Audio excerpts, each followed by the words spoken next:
Como em Pentecoste, e enche-me de novo. Aleluia, glória a Deus, o Espírito Santo de Deus está aqui. Amém. Convido os irmãos a ficarem de pé. Vamos estar passando para o nosso irmão Isaías, que é lá do campo de Genipaúba. Ele também tem o seu canal no YouTube, por isso que ele sempre anda gravando seus vídeos. É oportunidade, os irmãos puderem ver que o homem prega a palavra. E o irmão que viria hoje, não pôde vir por motivo de doença, ou também essa virose pegou ele, mas não vai faltar oportunidade. Amém? Quero logo passar para o nosso irmão, deixa Deus te usar. Meus irmãos, a paz do Senhor Jesus. Graças a Deus. Abra sua Bíblia comigo nessa tarde. Evangelho de Jesus, segundo escreveu João, no capítulo 4, versículo de número 1 a seguir. Aleluia. Evangelho de Jesus, segundo escreveu João, capítulo de número 4, versículo 1 a seguir. Quantos irmãos localizam na Bíblia? Gostaria de agradecer a Deus por mais essa oportunidade, dar ao Senhor toda a honra, toda a glória, porque só Jesus pode essas coisas, irmãos. Agradecer a Deus por ver o nosso irmão Austin, que foi fonte de bênção para que viéssemos estar aqui nesta tarde, trazendo a poderosa palavra de Deus. Quem achou, diga amém. Amém. Está escrito da seguinte forma: e quando o Senhor veio a saber que os fariseus tinham ouvido que Jesus fazia e batizava mais discípulos do que João, ainda que Jesus mesmo não batizava, mas os seus discípulos, deixou a Judéia e foi outra vez para a Galiléia. E era-lhe necessário passar por Samaria. E foi, pois, a uma cidade chamada Sicar, junto à herdade de Jacó, que tinha dado a seu filho José. E estava ali uma fonte de Jacó. Jesus, pois cansado do caminho, assentou-se ali junto à fonte, e era quase a hora sexta. E veio uma mulher de Samaria tirar água, e disse-lhe Jesus: dá-me de beber. Porque os seus discípulos tinham ido à cidade comprar pão. E disse-lhe a mulher samaritana: como tu, sendo judeu, pedes de beber a mim, que sou mulher samaritana? Porque os judeus e os samaritanos não se comunicavam. Jesus respondeu e disse-lhes: se tu conhecestes o dom de Deus, e quem é que te diz, dá-me de beber, tu lhe pedirias, e ele te daria água viva. E disse-lhe a mulher: Senhor, tu não tens como que tirar, e o poço é fundo. Onde tens a água viva? És tu maior do que Jacó, o nosso pai, que nos deu o poço, bebendo ele próprio dele, seus filhos e seu gado? Jesus respondeu e disse: qualquer que beber desta água tornará a ter sede, mas qualquer que beber da água que eu lhe der nunca terá sede, porque a água que eu lhe der se fará nele uma fonte de água a jorrar para a vida eterna. E disse-lhe a mulher: Senhor, dá-me dessa água, para que eu não tenha mais sede e nem venha aqui tirá-la. Disse-lhe Jesus: vai, chama o teu marido e vem cá. A mulher respondeu e disse: não tenho marido. Disse-lhe Jesus: disseste bem, não tenho marido. Finalizando no versículo 18: porque tiveste 5 maridos, e o que agora tens não é teu marido. Isso disseste com verdade. Antes de você tomar o seu assento, olhe para essa pessoa bonita que está do seu lado e diga: preenchendo vazios com vazios. Esse é o tema da mensagem. Você pode tomar o seu assento. Graças a Deus. Queridos, estava meditando na poderosa palavra de Deus e gostaria muito que os irmãos me prestassem um pouco da sua atenção, um pouquinho da sua alma e do seu espírito, para que o Espírito Santo possa falar no profundo dos nossos corações nessa tarde. Quando eu estava meditando na palavra de Deus, eu fui buscar em Deus uma revelação dessa palavra, e o Senhor falou forte ao meu coração. A palavra de Deus vem nos dizer que Jesus, ele tinha um foco, ou tinha um objetivo, de um lugar específico que ele precisava chegar. E justamente nesse lugar que ele precisava chegar, tinha um meio que pelos judeus era evitado. O texto que nós lemos diz que Jesus estava em certo lugar e precisava chegar em outro, por conta que a fama dele estava correndo. E a palavra de Deus vem nos dizer que era necessário que Jesus passasse por Samaria. Estando ele na Judéia, ele queria chegar na Galileia. E como todo judeu não conversava com os samaritanos, porque era uma região antiga, desde os tempos que eles estavam aprisionados lá em Babilônia, quando um povo judeu se misturou com outros povos, tornando-se assim um povo miscigenado, impuros diante dos olhos dos demais judeus que se permaneceram fiéis à sua cultura.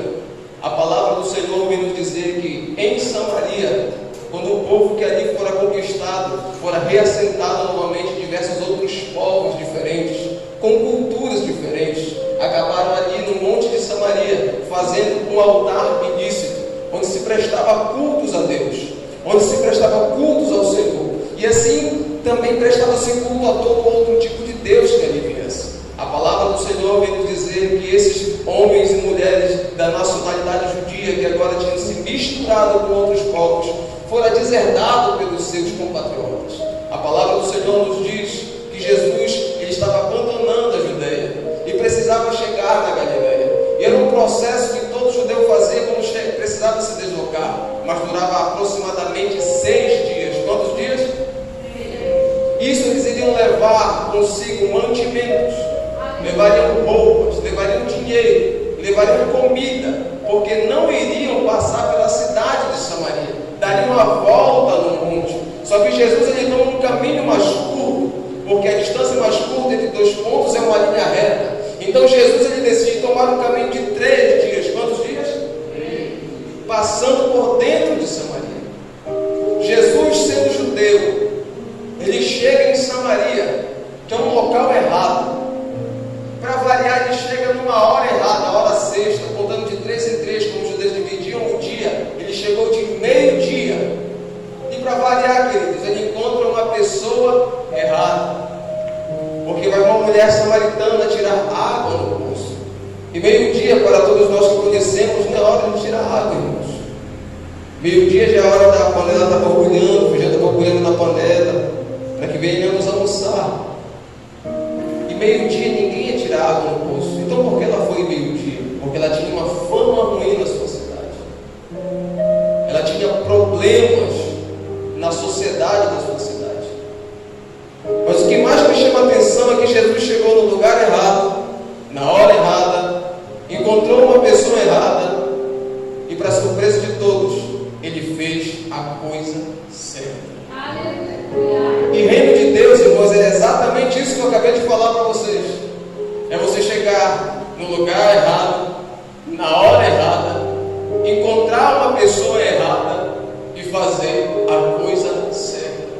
E o que é fazer a coisa certa? É apresentar o reino de Deus.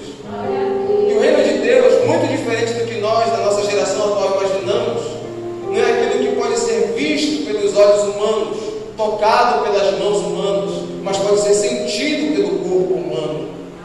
O nosso irmão Paulo ele fala na Epístola aos Romanos, no capítulo 14, versículo 17, que diz que o reino de Deus não é comida e não é bebida.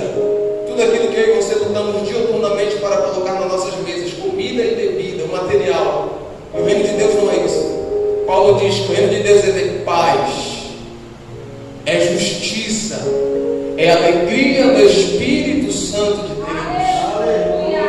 São 3 atributos do reino que todo aquele que está no reino de Deus ele tem, que é a paz. E a paz no Antigo Testamento significa ausência de conflito ou ausência de guerra. Mas no Novo Testamento a paz que Paulo está citando é a do homem para com Deus. Que por conta do pecado, o homem vive em conflito com Deus. Porque na nossa carne podemos produzir 16 obras que Paulo cita em Gálatas. E isso nos distancia de Deus. Dentre elas, invejas, porfias, idolatrias, prostituições, bebedices, iras. Tudo isso conseguimos fazer através da nossa carne. Mas através do Espírito Santo de Deus, Ele nos possibilita frutificar os frutos que nos atraem para próximo de Deus, que é o amor, a paz, a longanimidade, a benignidade, o gozo, a temperança. Tudo isso nos aproxima de Deus. E o reino de Deus é exatamente isso. O reino de Deus não é aquilo que você toca, o reino de Deus não é aquilo que você vê, o reino de Deus é aquilo que você sente. O reino de Deus é aquilo que você pratica. O reino de Deus é aquilo que você demonstra através de atos, através de ações, atitudes. Tudo isso faz com que venhamos ser diferentes dos demais. Você observa que Jesus ele começa a ter um diálogo com aquela mulher. E ela chega cheia de preconceito com Jesus, dizendo: você sendo judeu, você vem conversar comigo que sou mulher samaritana. Está entre parênteses, porque os judeus e samaritanos não se comunicam. Era como se ela estivesse dizendo: você não sabe que nós não podemos conversar? Você não sabe que nós não podemos ter uma amizade? Você não sabe que nós não podemos nem sequer dialogar? Só que aquela rixa, aquele problema vinha muito antes de Jesus vir em carne. Sabe o que Deus está falando? Eu quero abrir um parênteses aqui para dizer: tem problemas acontecendo no nosso meio que é muito antes de eu e você existir. E sabe o que eu quero dizer? Pelo Espírito de Deus nessa tarde, eu e você não temos nada a ver com as rixas que já acontecem há muito tempo atrás. A nossa geração tem o potencial de apresentar o reino de Deus às pessoas. Mas o único problema da nossa geração é justamente o que estava acontecendo com esta mulher aqui, irmãos. Jesus ele chega dizendo: olha, me dá de beber. Não que Jesus estivesse com sede física apenas. É porque Jesus viu um ponto principal para ele apresentar o reino para aquela mulher.